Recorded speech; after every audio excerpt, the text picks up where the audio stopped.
Hello and welcome to RetroCore and what's possibly one of the smallest capable gaming devices.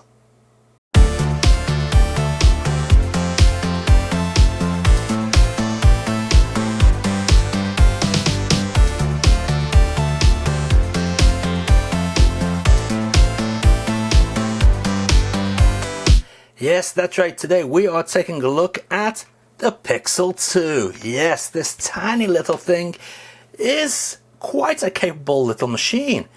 It comes in this little box here, and inside the box all we get is a manual. Unfortunately mine's a little bit crushed at the bottom. Look at that. The manual itself is in Chinese and English, so we've got Chinese on one side and on the other side we've got English, so no worries there. If you want to take a look at that, feel free to pause the video. There you go. Alright, now we're more interested in the actual device itself, and let me tell you that this is one very nice premium little device. It's very cold to the touch because the whole body is made of metal. On the front of it we've got a very nice D-pad, 4 face buttons and the start and select. On the top we've got our L and R triggers. It's a little screw hole there, don't worry about that. On the back we've got our speaker grill on the back. This is just for show, it's not a heatsink or anything like that, but it is very cool to the touch. And on the bottom we've got another speaker grill, a USB Type-C and a headphone jack. Oh yeah, you can't go wrong with a headphone jack. Around this side we've got our micro SD card slot, a volume rocker, and on this side we've got our power button, which we'll press now, and also a reset switch. And as you can see, when you power it on, you get your battery indicator on the side here. Now the screen is an IPS display and it is extremely bright and vibrant. Now in real life I'm seeing a very colorful image here, but for some reason on the video it looks white. Let's see if I get a bit closer. Can you see that? If it's going to focus. There you go, look at that. Something to do with how the lens is pointing at the screen. It seems to look a bit white for some reason, but on the naked eye it doesn't look like that. It looks really colorful at all angles. So yeah, as you can see, it is now booting up. So let's take a look at it a little bit closer up and get a look at what features this thing has. So upon switching on the machine for the first time, you get this default background with this lovely music playing. And I've got to say that the speaker on this is very pleasant to listen to. It's not distorted, it's not muffled, it's just a nice clear sound. Very pleasant.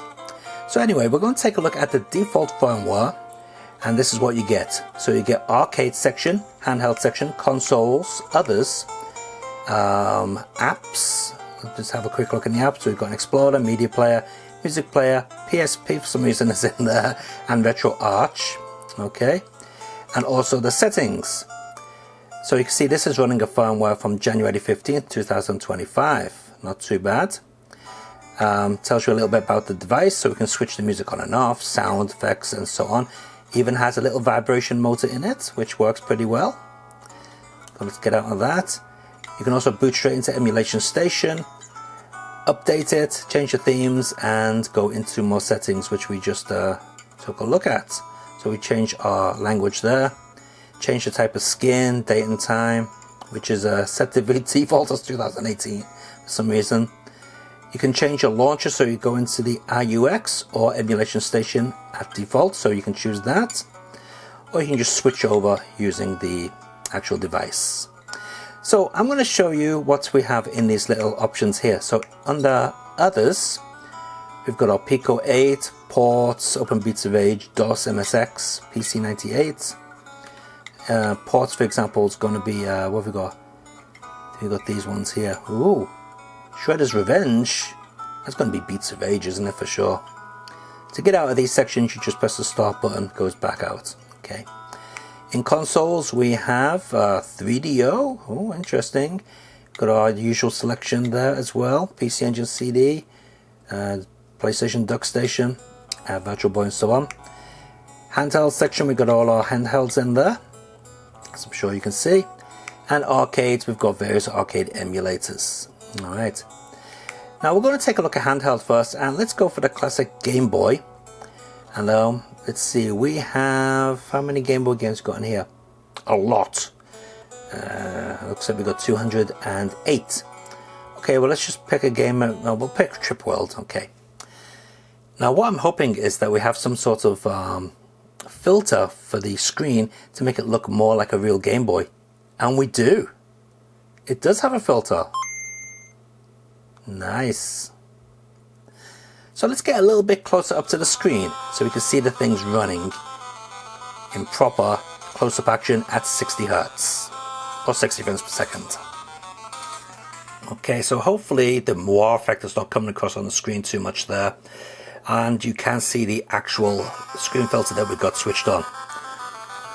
As you can see, that is running very well indeed, and I'm trying to play this one behind the camera, so please excuse any, weird movements or anything like that. I think this is a lovely, cool way to play Game Boy games. Alright, let's get the game going. Look at that, that looks lovely.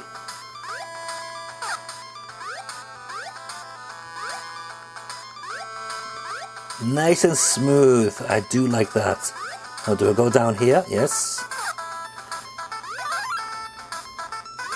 Now we've got 4 sets of face buttons, so some will double up as fire buttons. Now, I've never played this before, so I'm not exactly sure what I'm meant to be doing.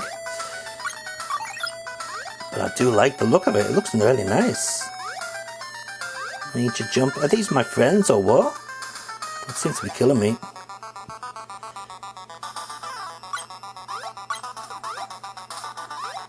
Alright, let's see, what else can we take a look at? Nintendo 64. Oh, we've got some Nintendo 64 stuff in here. We've got to go with a bit of F-Zero, see how it handles that. Okay, we've got some stuttering going on. Yeah, maybe Nintendo 64 is asking a little bit much from this little device. Yeah. Let's get into the game and see how that works.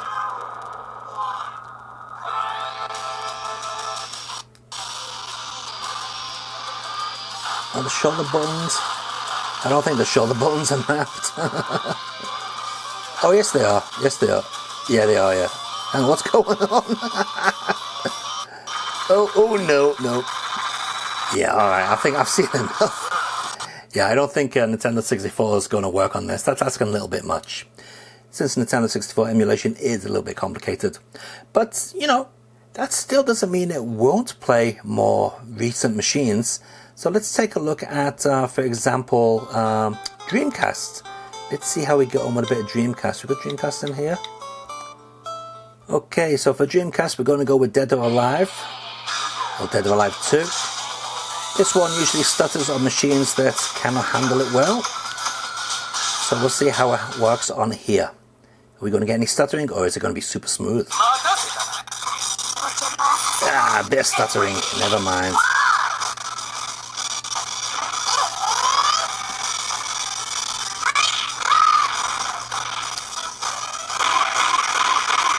Okay. Yeah, that's going to be stuttering. Okay. But I'll tell you what we'll do.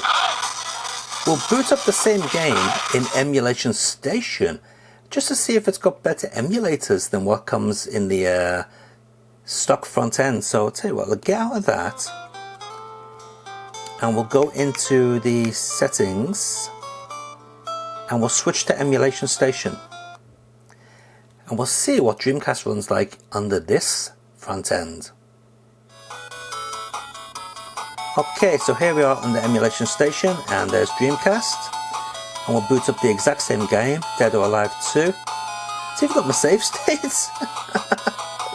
We'll start a new game, and let's see if this runs any better than what it did under the other front end. It is possible that it might be using different emulators. Please excuse the war effect on the screen there. Obviously you cannot see that in real life. So we'll pick the exact same character, same costume. And let's see how it works. It's the same.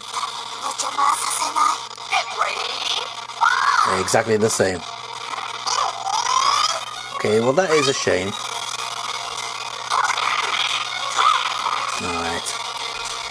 you know, maybe we were asking a bit too much from it. I will say one thing, it exited much quicker. Alright then, so let's take a look at some lower end machines running on this little device, and I gotta say, this thing's tiny, so we've got a bit of Michael Jackson going on there. Just beat it, just beat it. Ooh. Oh, completely wrong. Anyway, let's check out a little bit of 32X.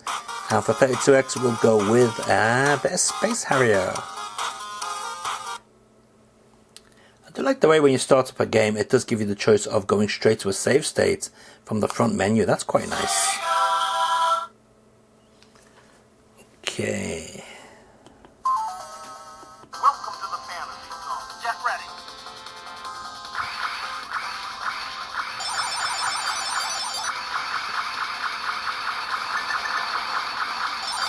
Yep. Sega 32X working just fine.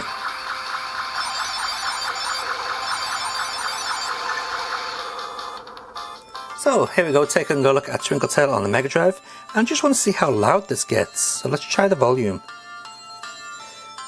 There we go. I think that is maxed out actually.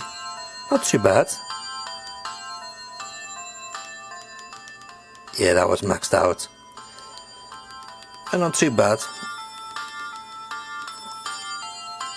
Alright, so let's get into the actual game. And now I've turned down the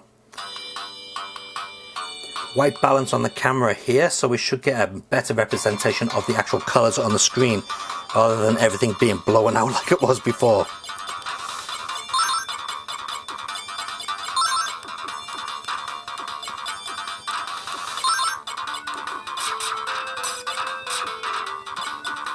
Yeah, Mega Drive's working very nicely there, nice and smooth. Up to 60 frames per second, no issues. Oh, I'm dead. Oh well, that didn't last long. Alright, let's check out another console. Okay, here we go with a little bit of Game Gear. This is Game Gear Shinobi 2. Let's get into the actual game. Okay, here we go with a little bit of Game Gear. This is GG Shinobi 2.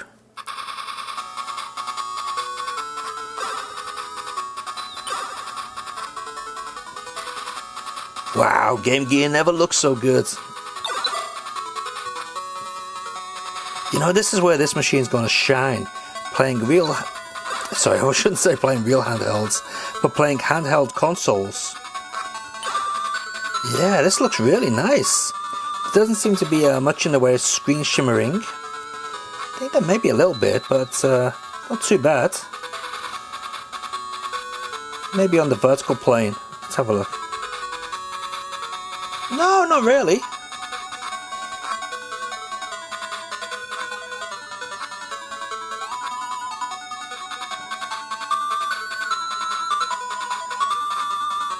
Okay, let's take a look at another handheld device. The good old Neo Geo Pocket. Okay, so here we are with Neo Geo Pocket Emulation, and I like it because they've got the screen overlay that makes it look more like the real Neo Geo Pocket screen. That's good to see, a nice bit of detail there. I don't know how well it's going to come across on this video, because, you know, we've got the Moore effect over the screen and so on, but in real life, that overlay is quite nice. Okay, let's just see if the actual device can keep up, or is it going to be lagging behind?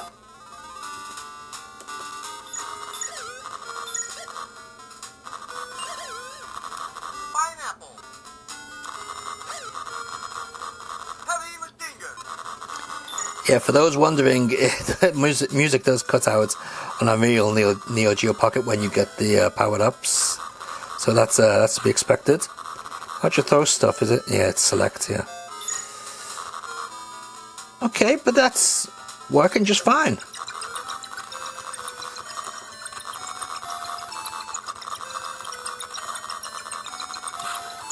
Okay, keep with the handhelds. Let's take a look at Game Boy Advance. Okay, you notice that we got the borders there. to keep the correct aspect ratio. That's nice to see. Nice bit of detail there, so we're not getting a stretched out of aspect ratio game.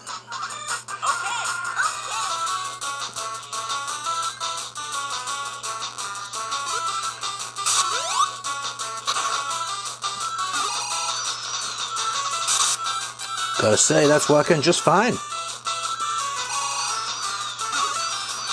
I mean, it'd be better if I could see the screen.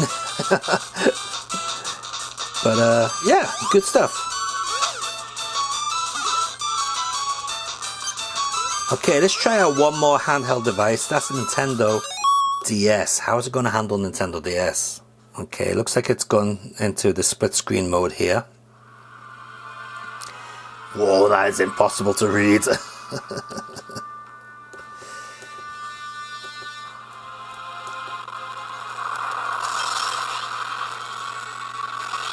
Right, we've got a bit of 3D going on, and you can hear the sound stuttering. Okay, so I have a feeling... Oh, touch! Oh, bollocks! This is not a touch screen. Where's my pen? Where's my pen? Oh no, that's just switching around the screens. Where's my pen gone? Oh no, I've lost the pen. Usually there's a little... The stylus was there, but it seems to have gone now. Oh, I can't be bothered with that. Okay, forget DS. Alright, let's take a look at some other games running on this in a bit of a montage.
So there we have it. That is the Pixel 2. A very nice little handheld machine. Shredder's Revenge, yeah. So if you're going to be playing 2D games on this, it's going to work really well, especially for handheld stuff. It's amazing. 16-bit games, as you can see, the PC Engine CD-ROM works fine. Mega CD also works just fine. 32X, Super Nintendo, all the 16-bit machines, the handhelds, they all work really, really well. A lot of the arcade games work well too. Unfortunately, things like PlayStation do work well, but games that use analog controls did not have the controls set to work with the D-pad, which is a bit of a pain in the backside, to be honest. And the vertical scrolling shoot-'em-up section had the controls set to vertical scrolling shoot-'em-ups, but unfortunately that means you have to turn the machine this way, which wouldn't be a problem, but they've gone and turned the screen that way, which is a problem. So that was a bit backwards. Yeah, they turned the screen around but didn't fix the controls. So yeah, that's another issue. But besides those two issues, and you're looking to play 16-bit and below, or PlayStation and below I should say, you're going to be quite happy with this device. As I said, it's very well built. It feels really good in the hand. I mean, I got tiny hands, but look at that. It's lovely. And I've had this on for an hour now, making this video, and it's a little bit warm on the back, but only very lukewarm. It's not hot or anything like that. So yeah, I would recommend one of these devices. So there's a link in video description down below if you're interested, and if you are, click on that link. There may be a discount code, I'm not too sure yet. You need to get in touch with the place that I'm going to put the link in for. But anyway, do check it out if you're interested. Until next time guys, keep on gaming and enjoy your games. See ya.